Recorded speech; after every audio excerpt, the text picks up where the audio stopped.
Ralph, how you doing, my man? Yeah, I'm well. I'm well. How's Bedford looking? Bedford is still Bedford. Bedford is still Bedford, but it's home, isn't it? So Yeah. it's all good. Listen, I've just heard your intro, and that is news to me. Is that what it's all come about? So you started Yeah. up a media company? Yeah, pretty much. Yeah. So I just wanted to speak to people like you who've been there, done that, got the t-shirt. Sure. And I couldn't find anyone else, so I thought you might know. Mate, I don't know if it'll be any good advice. It's just recycled experience, I suppose, isn't it? Mate, any experience is good experience in my hand anyway. That's cool. That's cool. Yeah, I'm excited, man. I'm excited. Buzzing. So just before we get cracking on, tell me a bit about yourself and what you do. Sure. So, yeah, as you kind of mentioned, I'm the managing director and clinical lead at Kinetic Sports Performance. So we started this company. I think it must have been about 3.5 years ago. It feels like a lifetime, Balf, but Yeah. it on paper it's about 3.5 years ago. And it originally started out as Kinetic Sports Therapy, which was me running around to people's houses, doing some manual therapy / physio work there. And then I was at SSG before, during that, while finishing my masters. That's how I met you. Yeah. And then it kind of just step by step just evolved a little bit more and a little bit more, but it was all kind of organic. It was never like, right, we're setting out to do this by this day. It was just something that was, I had a rough idea of what I wanted to do and how I wanted to do it, but it was never aggressive. It was never pushed. It was just, right, this is my philosophy of how I want healthcare to be, and just sort of kind of went with it. And then from Kinetic Sports Therapy, we turned limited 3.5 years ago. That's when we become Kinetic Sports Performance. And we primarily started. So my background is sports rehabilitation, sports therapy, and we started off in that, and then we just kept diverging. And then we Yeah. started off like the S&C arm of the company, and then we started off like some nutritional aspects of the company, and then we have the sports massage parts of the company. So we've got like kind of about 5 or 6 arms that we try and build an element of sports performance around. Hence why we're called Kinetic Sports Performance now, because we look at it all from like a global perspective rather than just an injury perspective. So yeah, kind of started that. And then just kind of rolling with it now, man. Just kind of Yeah. rolling. We've got some ideas of how we want to push things forward. But yeah, healthcare is a funny one because it's you've got all these ideas on these business innovations and how you want things to go, and then you start pushing it forward, and then new parameters come out around healthcare about what you can and can't do, and that kind of limits you again. So it's like you've got aspects that you want to go with, and then you could get collapsed any second. But it is what it is. Like that's the ride, I suppose. Yeah. No, it's like when I set up. So I've sort of done not like exactly, but similar to you. I called it Beans Productions. Okay. And that was very niche and very narrow. So I changed it to Beans Media, and I think that widens my umbrella a lot more. Yeah. Because then I can incorporate lots of things, not just productions. Yeah, exactly. So, especially if you've got like a lot of skills in your arsenal. It's a bit silly to cap yourself just to one thing. Yeah. And kind of what we're doing is, it's like from the minute, let's say someone's had surgery or pain, how do we get them from there to competition phase? And there's overlaps between that. It's not just like as linear as, right, you get them, they do the physiotherapy from injury and then they're in competition. There's so many aspects that go with that. So that's what I'm trying to do. I was trying to put different pieces of the puzzle together for sports performance. But like I said, it was very organic, man. It wasn't like, we had specific deadlines, we had specific sales targets. We just had a vision, and I was very certain of how I want that vision to be. I was very particular, and then it just sort of it laid out, man. Luckily enough. Yeah, no, I think that's the best way. I think with anything, like whether it's business, relationships, as long as it's organic and it happens in a naturally good flow, it feels a lot better, I feel. Absolutely, and it's a lot easier for businesses to sustain. Like a big problem of a lot of startup businesses is they've got so many sort of plans and ideas of how they want to grow and how they want to push things forward, where they're not actually concentrating on the bit that's their bread and butter. Hence, mine was the sports rehab side. So I made sure that was like a clean, systematic process. And then we had it absolutely nailed. And then we started looking at the S&C side, and then doing the same thing with that, putting a system and process together with that from a 360. As soon as a client comes in to the second they're back on the field again, how does that look? Getting that nailed, and then moving on to the other thing.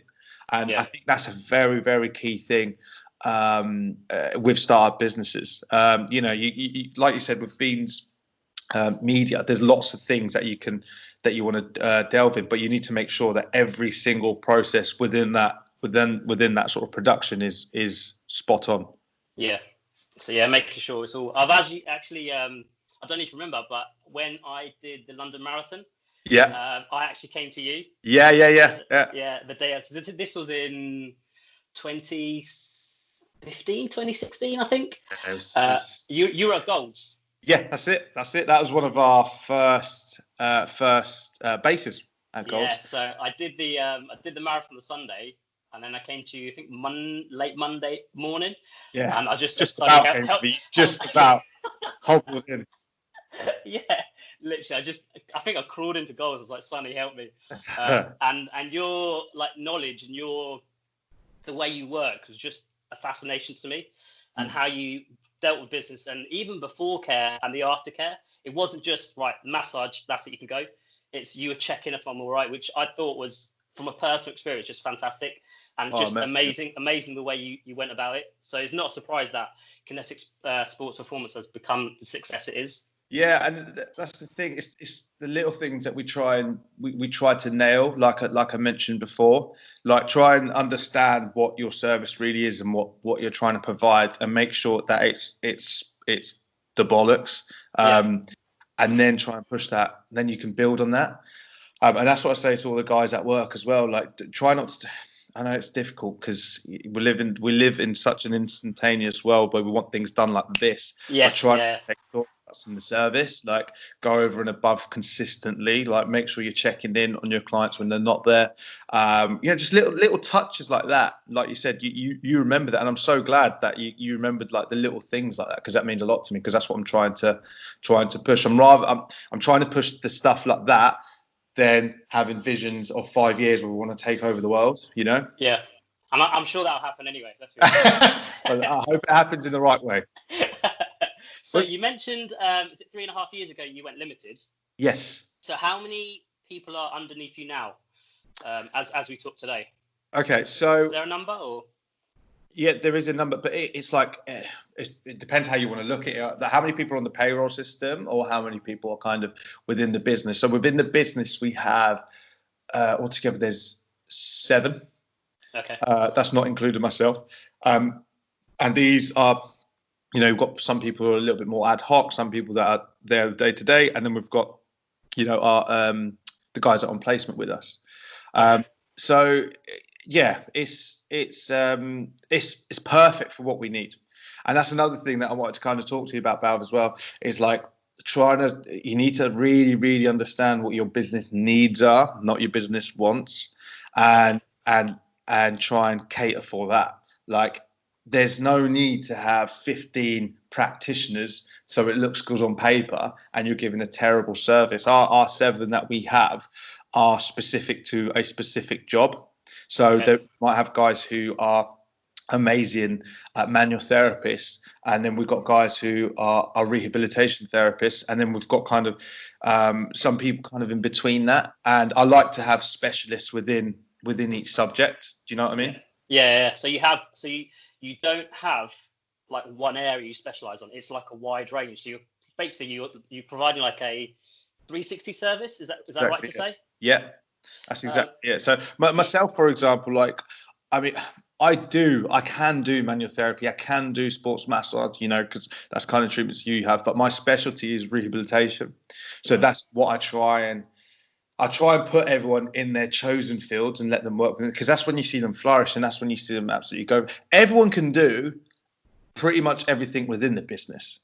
you know. But I want them to concentrate on firstly on what they love, and secondly what they specialize in, because that's when you get.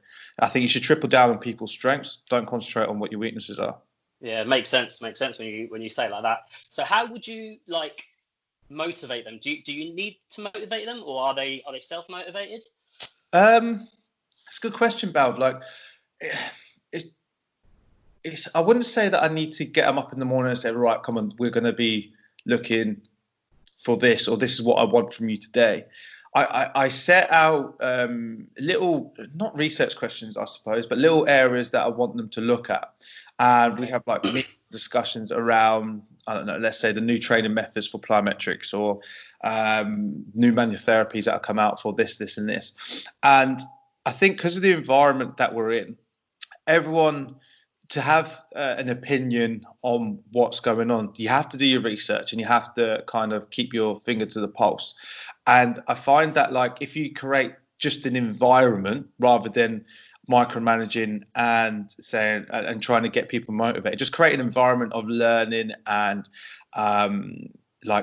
sort of performance based, your staff will kind of just they kind of run themselves. That's not to say like everyone, that everyone has good days and bad days, but I say in terms of like motivating them, just create an environment that they can work in and that they're happy to work in, and then they'll be motivated themselves. So is it like I don't want to use, is it like a culture, would you say? Yeah, I suppose that's probably the best way to put it. It's a culture. Yeah, you develop and you put together a culture that you sort of envisage and that you would kind of like. But also you have to listen to your staff members. They are, as I see it, my first customers as a business. They are my internal customers. So I want to make sure, obviously within reason, that they're happy, number one. And then the external customers are happy, number two. And now I could get a stick for some people saying that, but they're my staff members. I'm gonna make sure they're A-OK first, and then we fold out our plans and procedures. And that's not to say that like if they've messed up or if they made a real big cock up, I wouldn't look into it further. But that's just kind of my philosophy. Which kind of I can turn away and concentrate on this, and I know that side of the business is working absolutely fine. So that's kind of what I've tried to develop and put together. Whether it's wrong or right, I don't know, but we seem to have been okay since then. I think you're not alone in thinking that, because I was reading Richard Branson's book, and he said, me and Richard Branson are pretty much the same. So exactly, you're same acumen, same same bank account, no, exactly. But that's kind of I hear what that's kind of the things that I've taken it from. But he was saying that if you look after your staff members, the staff members look after your customers. Absolutely. So a sort of similar thing in obviously there's other things like your bank account and the way you live. Yeah. But you and Richard Branson are pretty much the same. Yeah, we're pretty much the same person. Like Elon Musk, Richard Branson, Steve Jobs. Yeah, we're kind of the same people. Like So on the flip side, if you've got someone who isn't performing the way you want them to perform and isn't quite hitting the standards that you set, is there a way you would sort of deal with them? Not deal, probably that's probably the wrong word, but how would you like work around that? Yeah. So this kind of comes under a different, but this kind of comes under like the management side. So what I like to do personally is something called KIT meetings. I think they're quite universally known, KIT meetings. They just stand for keep in touch, because it's easy to get lost in what we do. And they're almost their company policy. We have to see each other every 2 to 3 weeks. And I have like a system that I just go through with them. Like, how's this? What's this on the technical side that you're unsure about? Is there anything pastorally that we can look at? Not how's home, but is there anything at home that's going to affect you? Just it's more of an informal but formalized chat, if that makes sense. Yeah. And normally from that, we can kind of catch the problems before they start to arise. So let's say, for example, that you were a bit unsure on how to treat the asymmetric shoulder for blah, blah, blah, blah, blah, blah. I would look at with you in detail, so you wouldn't essentially mess up down the line, if that makes sense. Like, I'm trying to iron out everything within the kit meeting. After that, if we've put everything in place that you are unsure about, and I'm on about the technical side, the only other things that can pretty much mess up is human factor, like, you know, whether the person's late or there's an attitude issue, or the, you know.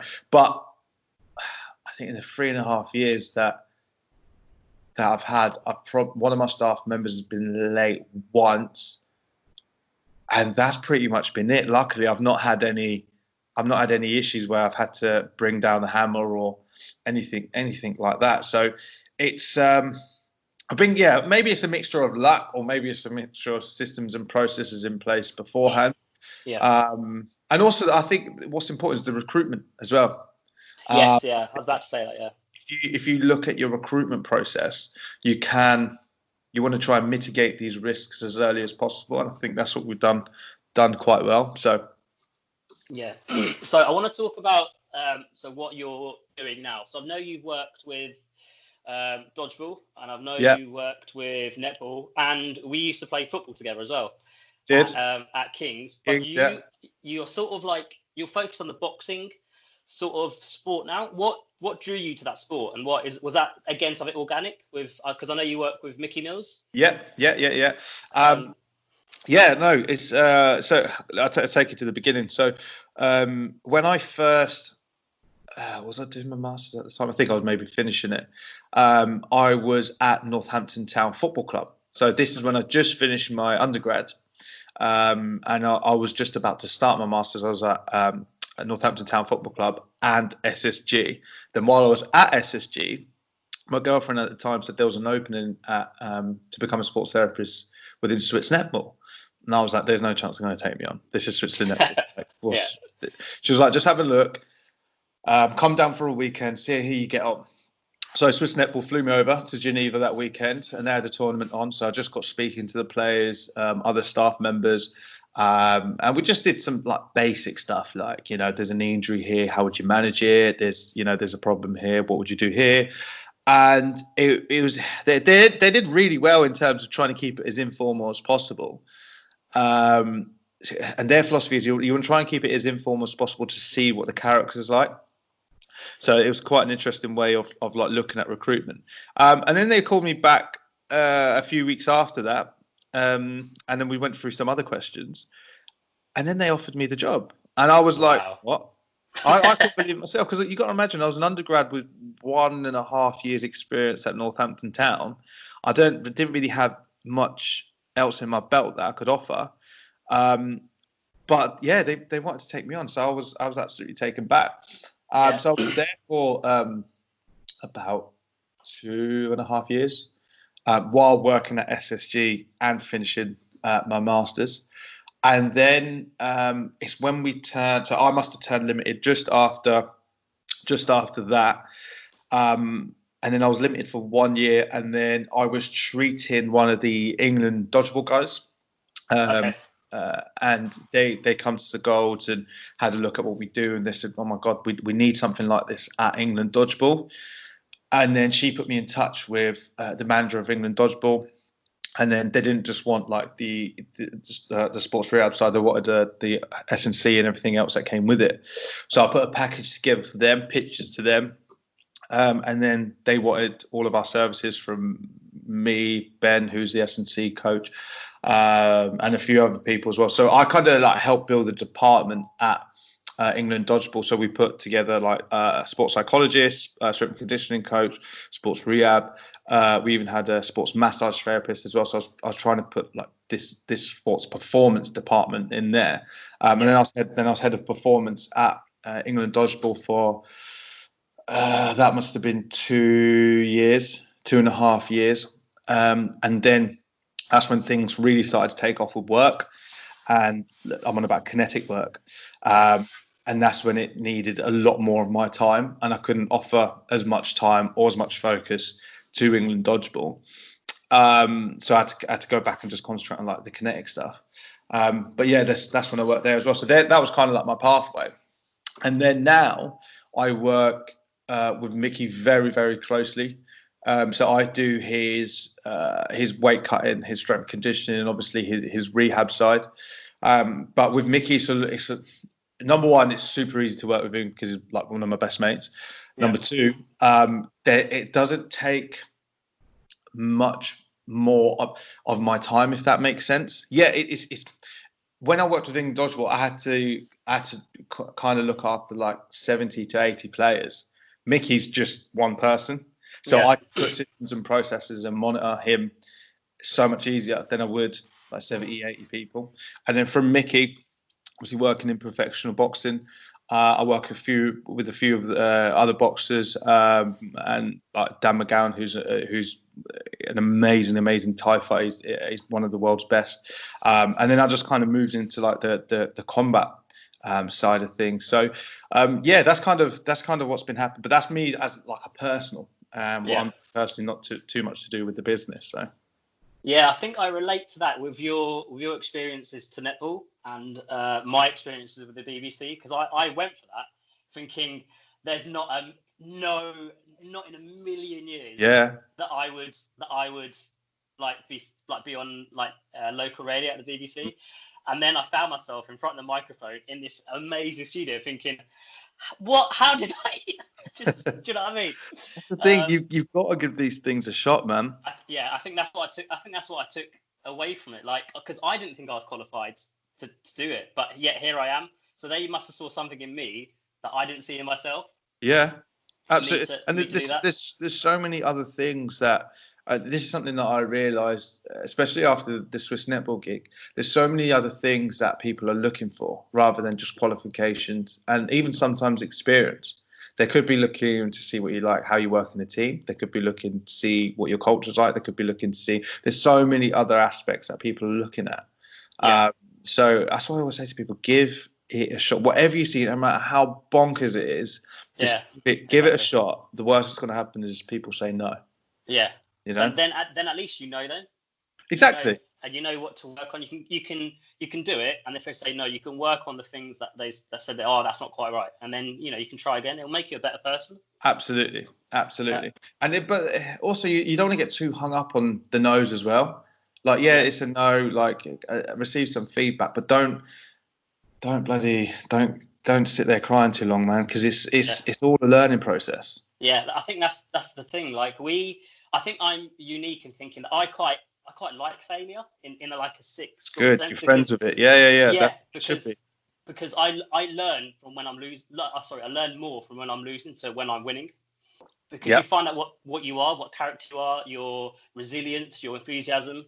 Mm-hmm. And I think most people are not like that in my experience. I don't know about you. Yeah, well, I think it's the whole mindset around what failing is.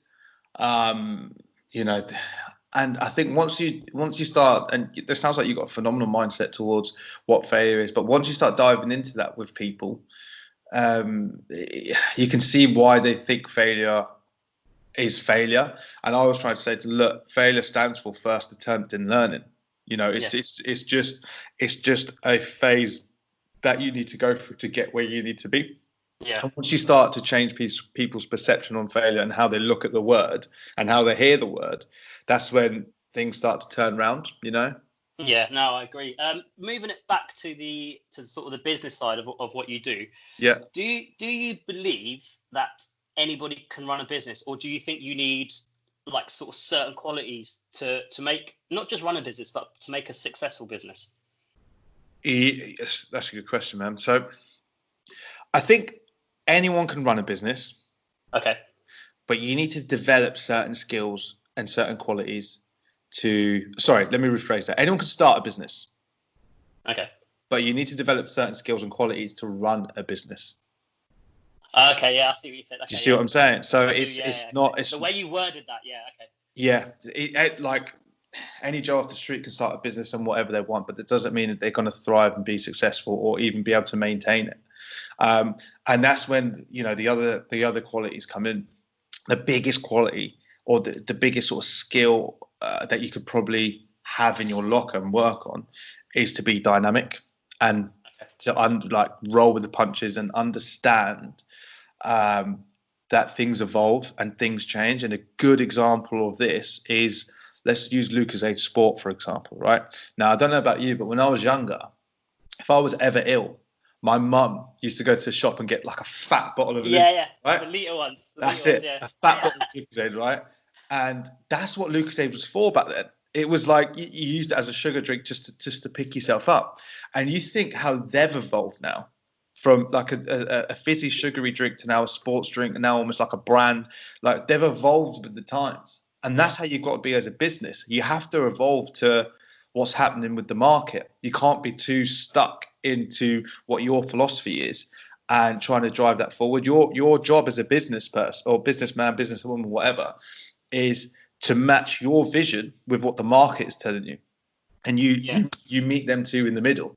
Like, you need to listen to what your business is saying, because otherwise you'll be smashing your head against the wall, trying to think, why can't I make any money? Why can't I do this? Because it's the iron law of the market, as they say.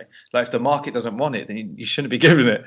Yeah, no, you're right. Yeah, and I think but you use the example of Lucozade, and I think another example is Lego, where if you think about it, the core of their thing is just making bricks and making like toys. But look, they're diversified into making movies and Star Wars and Harry Potter, and they've just gone into this massive company. So they, like Lucozade, has evolved and moved and kept up with the times. Yeah. And kept up with what the market, like you said, what the market wants and what the market needs. Exactly. And all the best businesses out there have done that. They've stayed dynamic. They're always on their toes, and they're always listening to what the market's saying, and then they're trying to give what the market wants. You know, they're not the best. The best businesses aren't like, I've got to be careful what I say here, but they will innovate stuff, but they're just connecting the dots. Yeah, that's all they're doing. Like Blockbuster, for example. Like, exactly. They're a negative example.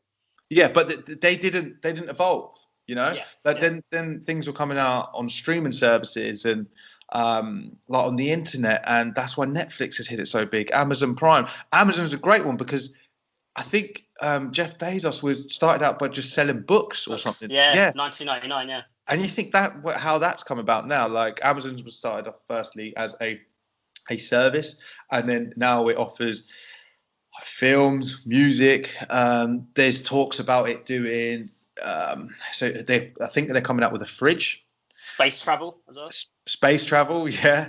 But the thing that I heard about the fridge is that, like, number one, it'll be voice recognition. Number two, it picks up patterns of what you eat and when, and then it will order it. So if it knows you has your beers on Saturday, it will order your beers for Friday and make sure they're in the fridge for Saturday. Like, how mental is that? Crazy. That blows my mind. That is absolutely mental.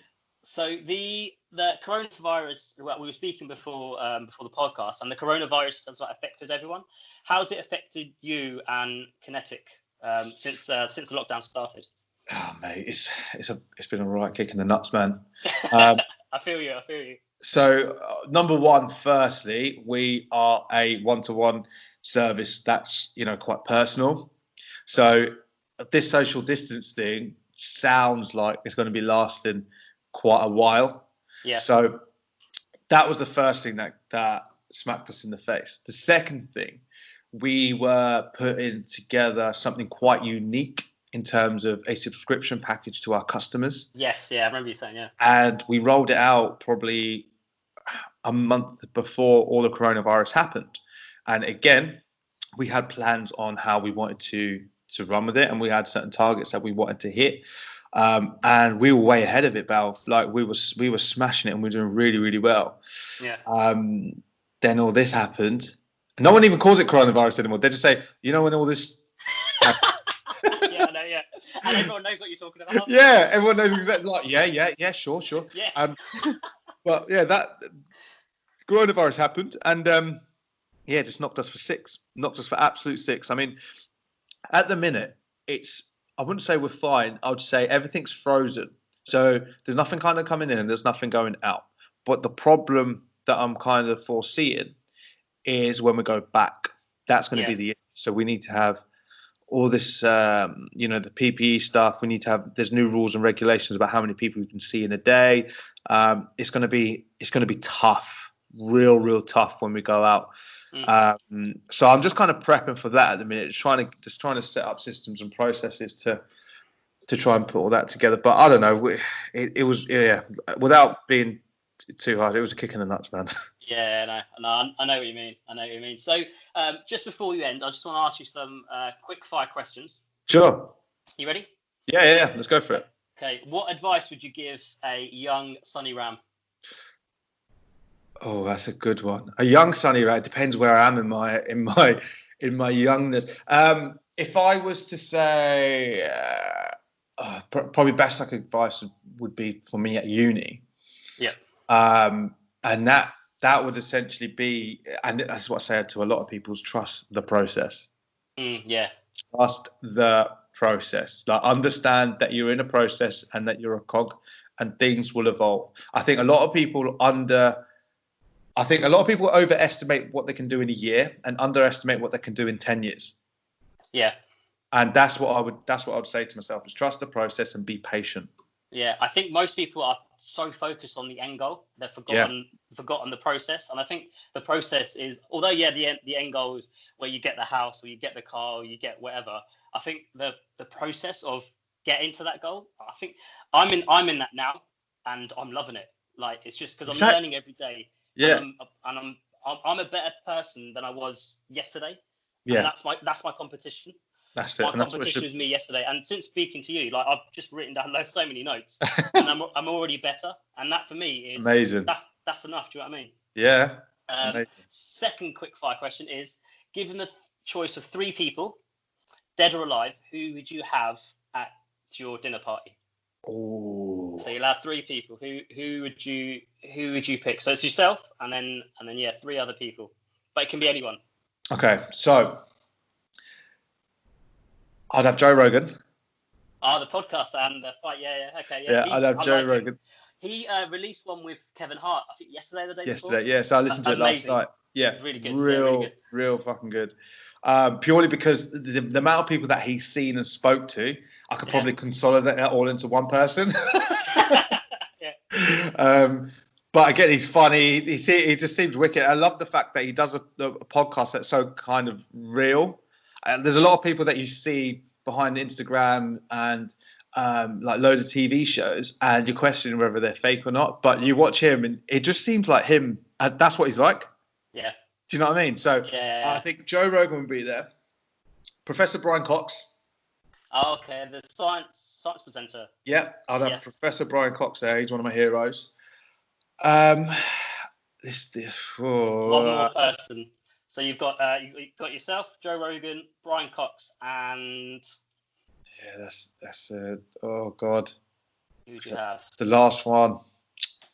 Yeah. I mean, I think Stephen Gerrard's got to be there as well, isn't he? That's what I He's got to be there as well. He has to be.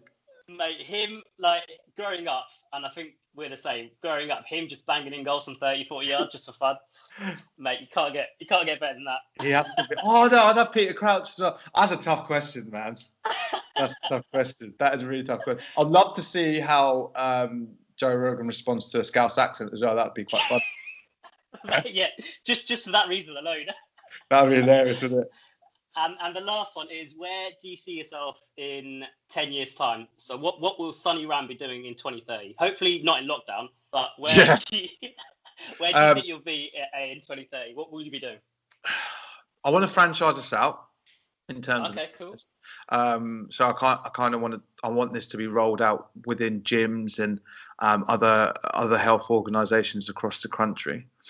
And that's kind of like the long-term business plan that I want. But what will I be doing? So I will be 39 in 10 years' time. I'm at that kind of stage now, but I think I want kids.